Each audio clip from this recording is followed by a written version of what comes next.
John chapter 17, verse 20 to 24. And it reads, "Neither pray I for these alone, but for them also which shall believe on me through their word, that they all may be one, as thou, Father, art in me, and I am in thee, that they also may be one in us, that the world may believe that thou hast sent me, and the glory which thou gavest me I have given them, that they may be one, even as we are one.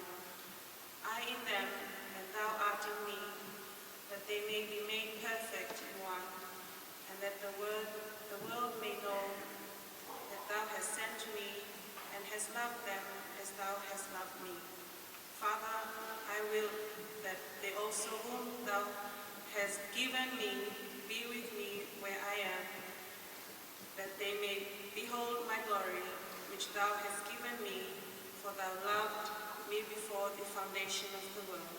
This is the word of the Lord. Sikainga, wadau parai di awe tua makakai, ikahoga takatan, mo tukineni mali.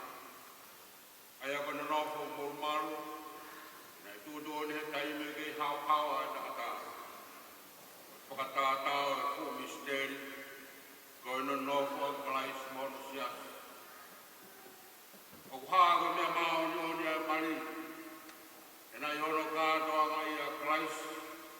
Ole pakalang langi, ere paya ere ua mana. Kawi kai ko mea ke ohono kia ia kaha. Pege fai hamu munoa, pange ko mea vai ngā. Kage fai tokanga, pea whakau kau ia. E roto apa sia, ki he otua.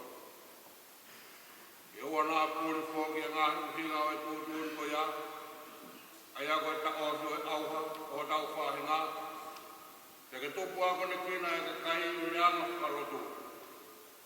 Kai maa mea te pū, i ai hawhi takoni aki he tau whanonga i mamani, i he lei, moe kowe whakatokos. Mea koe ako hoko ai ki heni e o kai ngani. Koe ia, kai hata au ne ilo mea mea, o to tono ke ta ofi ai e na mari, ke kere ani ki ai. E kai kai, ke ne longo ta ngata.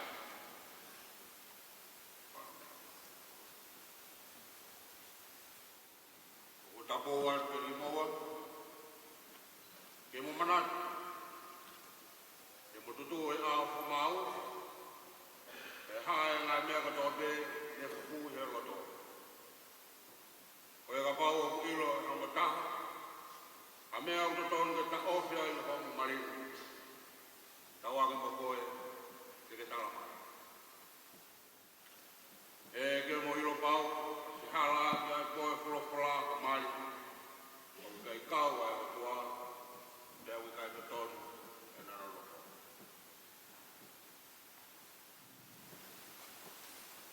Eki no vere whapanua. Ukiloto ke mawa Christopher whanekite o wai whamao. Ke mononopu matai o mao maa nioni. Whatatau ke tūtoni ai o tua. Te ke ofu ke teia, ke whai whamapa ke teia. Te ke tau ia i hana mahangi mone mo i lei. Te ke kuritua ke whine katoa pe. Ke nofo ke teia pe. Lolo tonga mo matou mo ui. Lolo tau ia.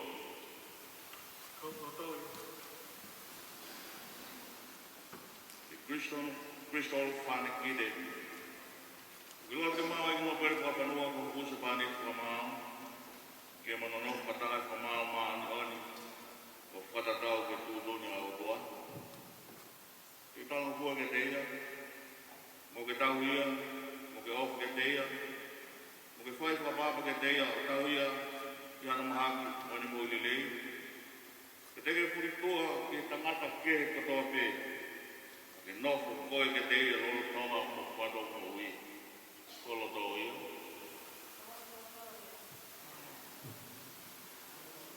Ko hai te whaki a Bristol whanekite ke maari mo e kino mere kua panua.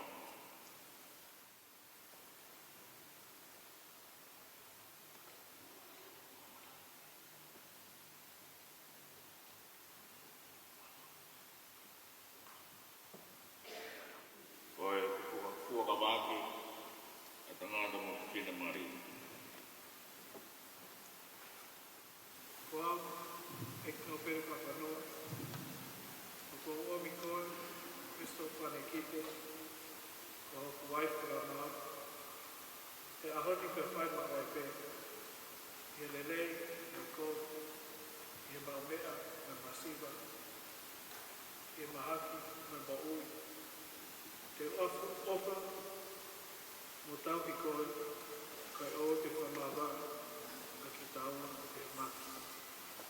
O whatatau ke tutu une au tua, o whakawa e mke tua.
Tau lotu. Tāpu ki e ia whua ke mamani ka whailona, ke tau ia ke ofa, tūga ia sisu plaisi, ko mau keiki. Amen. O ko ai ai mamani, ki honi mā te whailona, kai kohi nā nite, o te whai, i e huawha a tamai, ma alo, ma nā maria māke uni. Amen.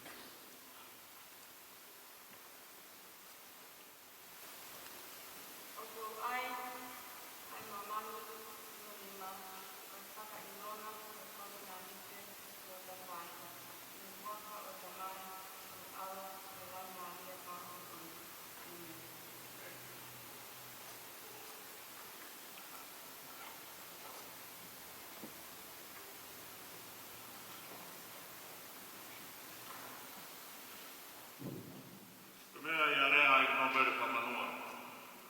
O Kristo whate kita, kide ki na manofo, wharahi mari maa te oni. E wana whamoni ki ai, e ata me pūki ake na ni maa, koe mama ko ai, koe a ko whaha, koe kūse pāneti moi waipi ki na ua. I wapa tamai, alo, lau maari e maa moni. Nau tolu ko whaha koe o tuanga. Ke oa nā whamawai e tangata. Tāpo ki mai moa e ki pe manui. Ke hāngai ku whonga mai e ki ane moa. Ka kene alofa. Ke o whaina ki moa e ki.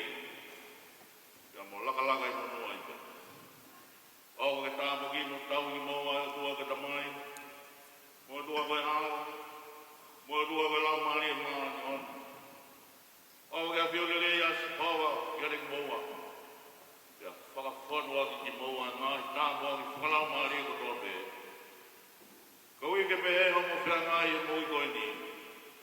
Ka mo mawai he māma ka hau. Ai mui tai mātā. Amen. Kia rau whātu. Ke nopo ia ki moa. E merino ai